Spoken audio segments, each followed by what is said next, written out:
Hi all, welcome back to Make More Bonsai. John here. Today we're going to do some initial styling on this 70-year-old Shimpaku Juniper. This used to be attached to a much taller tree. 2 years ago, it was going to be discarded after deciding what to do with the original base tree, but rather than waste a really attractive and aged section of a tree, I decided to air layer that area and not waste an opportunity for a bonsai challenge.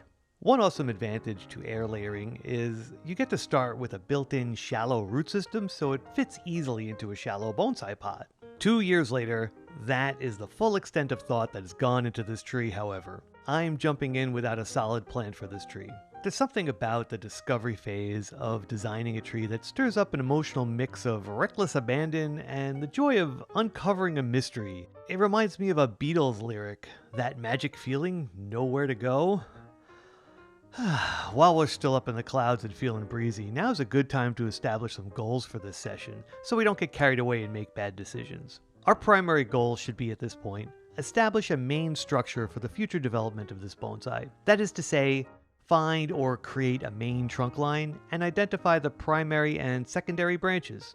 Once they are discovered, prune or apply wire and bend them into place to create a structure needed to support the basic design, and light to reach those branches to encourage growth in those areas, all the while working to ensure this tree remains healthy so it will thrive and become a successful bonsai.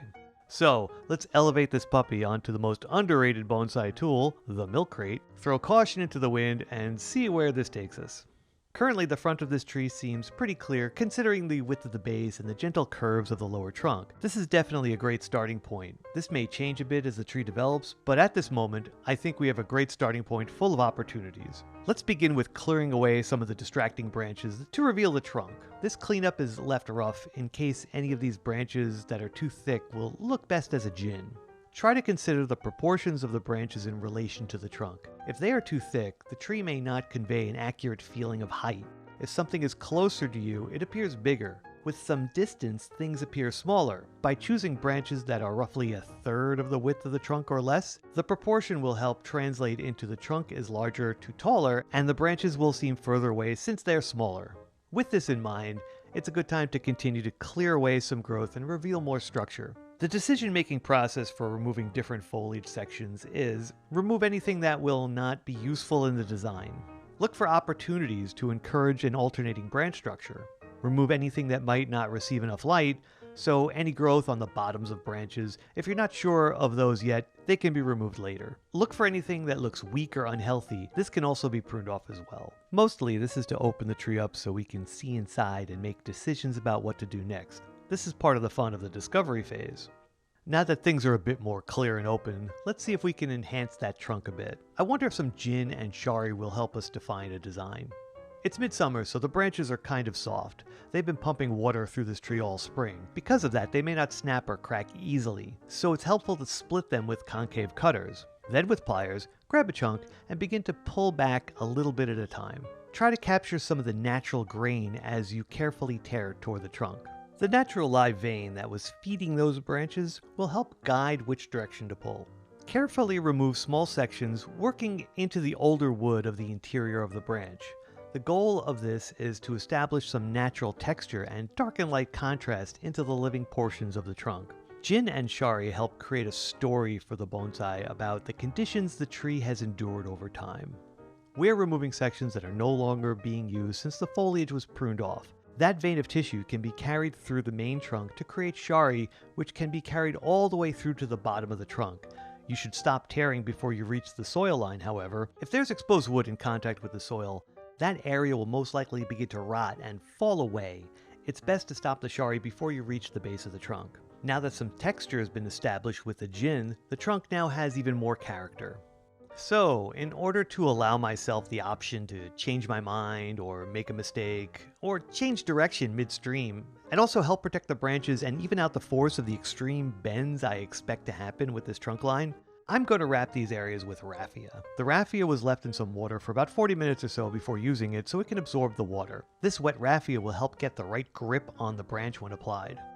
Once it's looped over and in place, a gentle tug before looping it over the branch again will help secure it in place and become a kind of protective second skin, or bark rather. This overlapped layer will serve as added pressure to help keep the live tissue from cracking and separating. Even if it does crack, it will help protect the area and facilitate healing. Let's remember our primary goal for this session. Establish a main structure for the future development of this bonsai, that is to say, find or create a main trunk line and identify the primary and secondary branches. Let's also remember, this whole operation is improvised in an effort to enhance what's evident and clear and then create what's not there.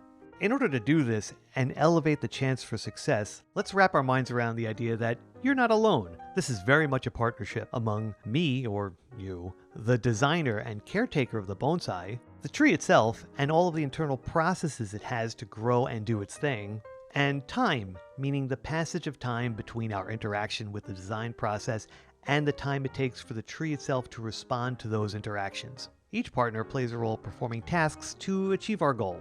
Armed with that understanding, we can proceed. With the raffia in place, and in combination with some fairly stiff thick-gauged wire, I'm going to apply wire over the raffia-wrapped parts that will become the main trunk line of the tree. The first wire is being anchored to the back branch that also has raffia applied. The wire is being applied with the coils facing what I think will be the direction of the bend. This way, the wire will gradually tighten a little, offering more support for the bend. While applying the wire, I am keeping fingers in contact with the wire, holding it in place. This wire is stiff and doesn't bend easily. In order to get the wire around the branch, I need to hold it in place with one hand and guide the wire around the branch with the other hand without putting pressure on the branch. My hands and arms are doing all the work. The wire is being applied fairly evenly and wrapped at an angle that will guide the wire to where I think the outside of a bend will be. This way the wire will help apply pressure and prevent the branch from breaking. I'm also weaving the wire around any live growth and branches, being careful not to smush them with the wire. This back branch that has the raffia applied serves two purposes. In case everything I do to this tree fails, there's a suitable alternative to a main trunk that can be used later, a kind of insurance branch, if you will. If everything is successful, it'll most likely not be needed and become a jin, so I'm going to bend it into that place I think the jin would look best. Next, a second thick wire is being applied to the main trunk and what I think will be the primary branch. The wire is still that thick wire, thicker than what I think is needed for the primary branch, but in combination with the second wire for the main trunk, it's a good place to anchor it to. Do you see that open gap at the underside of the primary branch? I'm leaving some slack there because I expect to need that room when the main trunk is bent. Remember, I'm improvising. I want to leave all possibilities available if needed during the placement of the main trunk. Now it's time to perform the operation of placing the main trunk and all of the branches that are attached to it into a position that will create a logical, well-designed main trunk line and place the existing branches into a place that will work for secondary and back branches and an appropriate branch to become the new apex or top of the tree. That is going to take a few moves. First, I'm going to bend the main trunk toward the base of the tree. This will lend more tension to the design and establish the space needed for the trunk to be in place to finally release the tension in the design. I'm reaching into the tree to find a good grip, being careful not to crush any of the branches. Once that grip is found, a careful pull forward to the front of the tree and down is applied, about a third past where I want it to be. My left hand is feeling for how much stress the section can take before cracking. Once there, hold for a second and then release slowly, letting the trunk relax into a position where the tension from the wire and the tension from within the wood of the tree can find a resting place. From there, review and assess. Where the appropriate branches that will add to the design as secondary branches and an apex exist? What do I need to do to get them in place with the least amount of stress to the tree? These are questions to try to answer at this point. Next, find a good grip again, and then push and twist in the coiled direction of the wire. This twist is establishing the placement of secondary and back branches. From there, again, letting the trunk relax and establish a resting place for all the different tension points of the twist. Now we have a better idea of where everything will land. That twisting motion actually helps displace the energy over a wider area of the bend, rather than have all of the energy that may lead to a break in a branch over a small area. By spreading out that energy with a twisting motion, you're able to get much further while decreasing the chance of a break in the trunk. Things are becoming more clear as we move forward. There's a path now for one final operation that will place the new apex into position. These last few moves are to ensure the trunk isn't resting on one plane but actually moving forward and backward through the length of the trunk a little so it appears more natural. Last, a bend to place what will become the apex of the tree. I'm making sure there are branches that can be used as options to create an apex once everything is established later. Notice that area under the primary branch where I left some slack? See how that gap has become smaller? I didn't need to do that necessarily, but it seems like if I had not left that gap, a lot of pressure and energy would be placed on that primary branch. That little gap gave me the flexibility to accomplish more with one wire. Now that we know what the basic trunk line will be, and what branches are going to be needed, eliminating any extra unneeded branches will further open the tree up for some final branch placement. Keep in mind, the work in this session is not about refining the foliage on the tree, which is why it looks kinda hairy. Junipers need enough foliage to keep strong. If too much is removed, we can weaken the tree, which can lead to more time to recover, or an overall weakening of the tree, which is bad times. We want this tree to recover quickly, and have enough of itself to respond with a healthy push of new growth so it can gain strength, which is good times. Our role in this partnership at this point is one of growth direction. The overall effect this session will have on this tree is we are redirecting the existing growth to acclimate to its new location so it can continue to add more of itself to places we think will be suitable for the design, and where each section will receive enough light and space for that new growth to fill. The tree's role will be, well, before this session, there were areas that were not getting enough light as the growth blocked that light. Those areas may have been getting weak. This interaction is now realigning what areas should receive attention from the tree, and the tree will respond by sending resources to those areas to add new growth and form new buds where it will benefit from the new light sources. Our other partner, time, also has a role. The processes that will lead to new growth will require time. Our recognition of this role is essential because we will review the tree's progress and offer assistance at appropriate points in time. For example, as summer ends, we will see if there has been any active new growth and provide fertilizers so the tree can store and build energy for next spring. We should also periodically see if the new growth is in a good place so we can continue to remove areas that are not essential for the design over the course of time. Now that areas are opened up, we can see where the secondary branches and apex can be placed. The new potential apex can be wired into place at the highest part of the tree. It'll receive the most light and should begin to run next spring. When it's time to begin refining this area, it'll be better defined, and there will be enough new growth to have a choice for how the apex will sit upon the tree. The primary branch can also be wired.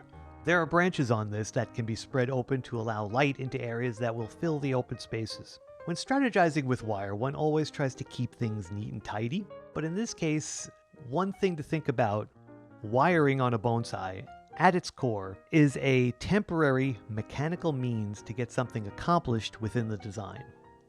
It will be removed, and what will remain are the design choices that were made and the results of those choices. Sometimes being a little less neat but accomplishing the goal with efficient application is the best route, especially when you're in the moment. Crossing wire over another wire, like I'm doing here, can be less attractive while the wire is on the tree. It's considered not the best practice because it can be distracting, or maybe stability of the wire could be compromised. In this case, while the tree is being initially discovered, it can sometimes be the best path forward.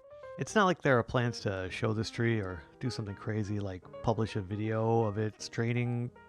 Oh wait, look, here's another sample of twisting the whole branch into place. Wow, so cool. Let's see that again. Yeah, cool. I'm working these into a kind of natural spacing, so this branch will have a wide spread of foliage without any curvy bends to compete with the bends in the trunk.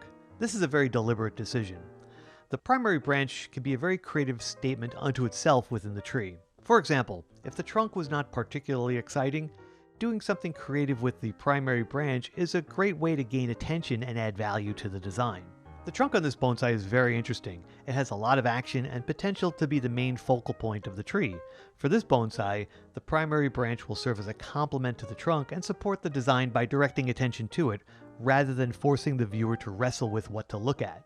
The primary branch will be a natural resting place for the eyes that will return to the trunk guided by this design. All of the elements should work together to complement each other. Okay, I think it's time to stop and step back. A large part of this discovery phase of the design is dreaming and planning for months in the future as you work through the tree. If we look at the final result, we can see the energy of the movement of the trunk off to the left is balanced by the jin on the lower right pushing in the opposite direction, and the upper trunk is reaching in that same direction. The primary branch also mirrors the angle of the lower jin, creating a center channel to frame the main trunk with the jin and shari. As time passes, new growth will present new opportunities to reinforce this design in a more condensed manner.